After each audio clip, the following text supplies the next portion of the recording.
So there's lots of videos on YouTube covering all the drama surrounding Cinemassacre and Screenwave. While I find a lot of that stuff really, in the grand scheme of things, unimportant and uninteresting, I do have an interest in the man behind the angry video game nerd, James Rolfe himself. I have been watching him almost since the beginning, and I find him to be quite the inspiration when it comes to what I do and what a lot of others on this space and this platform do. So I read his autobiography, and it is a strange read for many reasons, which I want to get into. So here we go. Now, before we dive into the content of the book proper, I do want to address a couple really important points here that not only will give us some context for our discussion here, but also just help us understand how we got the version of the autobiography that lays here before us today. And the first thing that we need to discuss is the fact that this is essentially a self-published endeavor by James. Now, obviously, I'm sure he had help from his Cinemassacre team to get this book out, get physical copies printed, all that sort of stuff. But at the end of the day, this really does feel like just James bearing it all. And while there can be a bit of a charm and some value to that, honestly, I think overall it hurts the overall readability of this book. I really think that had he gotten a larger publisher on board to back this autobiography, it would have come out as a much better product, because as it stands, there is an editor credited for this book, but I don't think they did much more than just simple grammatical errors and spell checks. And even then, there are some mistakes that still slip through the cracks. So I really think had he gotten someone from a big publisher to just guide his voice and his direction, really just refocus him on this book, because he's kind of scatterbrained, and honestly his prose is not that great here, and unfortunately the readability suffers. And I think you have to look no further than James's own words to find out why this book is kind of cobbled together.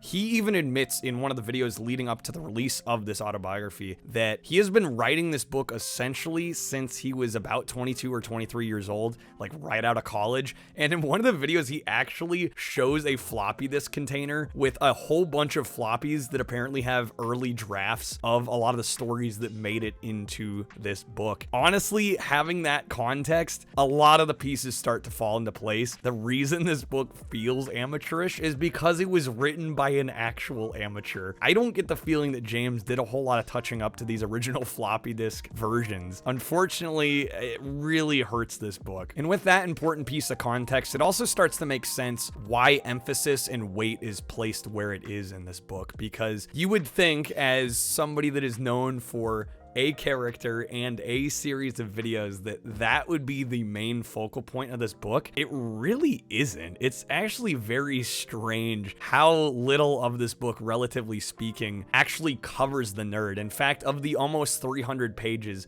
about 2/3 of it has nothing to do with the nerd at all. Obviously, this is about James's life, right? Not just the character of the nerd, but I mean, this is a large part of the reason people adore him, and yet there really isn't a whole lot of talk about it, other than I will give him credit, the AVGN movie and the production of that really gets quite a bit of focus. That almost feels more as a self-inflating, look at what I did, I went to California, made this movie with this large budget. It doesn't feel like it's necessarily for the fans. It feels like it's more self-servicing, and unfortunately that's the case. And because he wrote a lot of this material in his early 20s, most of the 2/3 that isn't about the nerd is about his life before the nerd, really his early childhood all the way up to early adulthood before the nerd starts to take off on the internet. Honestly, I gotta give him credit for the way he starts the book. He actually manages to recall like his earliest memory and ties it into his desire to be a filmmaker. Essentially, he remembers this dragon fountain that he saw when he was just a couple years old that he ended up having nightmares about. That creative impulse, it fired something off in him and made him realize that he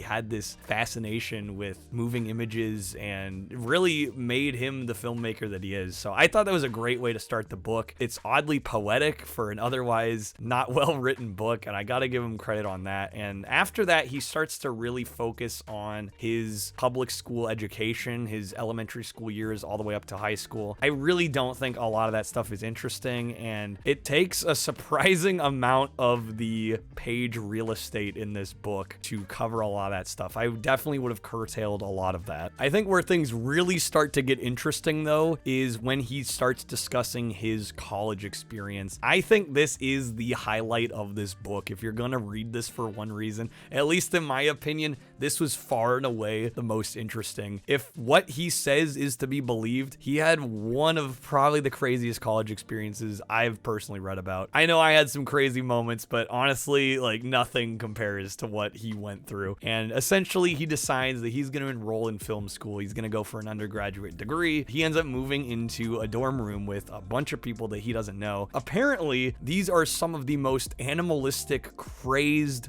wild, uninhibited people that I have ever could possibly imagine. We're talking, they throw trash around the dorm room. They just let it pile up. Nobody takes it out. They're smoking weed out on this balcony that they're not supposed to be on. They're throwing trash off the balcony. They're absolutely trashing this poor dorm room. James essentially is just kind of trying to live through it and not get himself too involved. But eventually, honestly, it's so great. And it shows you that James, at the very least, even if he's not some incredible filmmaker, he is an absolute filmmaker at heart, and I can respect that. He starts to film these antics and essentially turns it into what he cuts into like a 40-minute documentary about the absolute insanity that went on in this dorm. Eventually, the cat gets out of the bag, and the dean of the school finds out and basically expels everyone from the dorm, including James. And James is unsure about his future. Luckily, he eventually does get his enrollment reinstated and he's able to continue his education. It is just an absolute wild read, and it honestly had me on the edge of my seat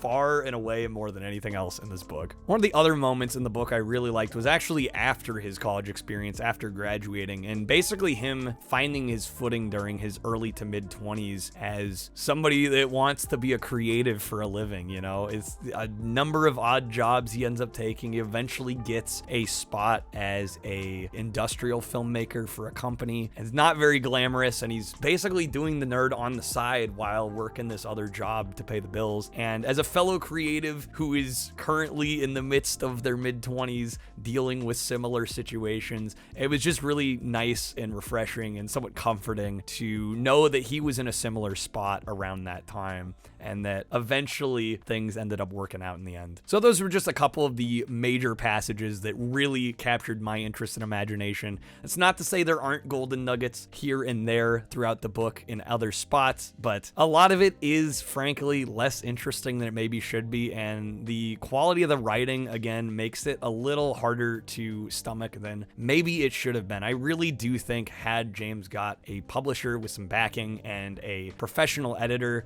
that could have cleaned up his prose and his writing style, this could have been a really great book that I would have been able to recommend to more people than I can. But in its current state, I think even AVGN fans, a lot of them are probably not the market for this. It's really the diehards that really love James, and maybe also the artistic, creative types as well, like me, that might feel, you know, a little validated with some of the struggle and just the crazy winding journey that the artistic path usually takes us on. So with that being said, guys, thank you so much for watching this video. I would love to know, have you read this book? Are you on the fence? Did I convince you one way or the other whether or not you're going to give it a shot yourself? Love to hear what you guys have to say in the comments down below as always. Thank you guys so much for watching, and until next time, take care, y'all.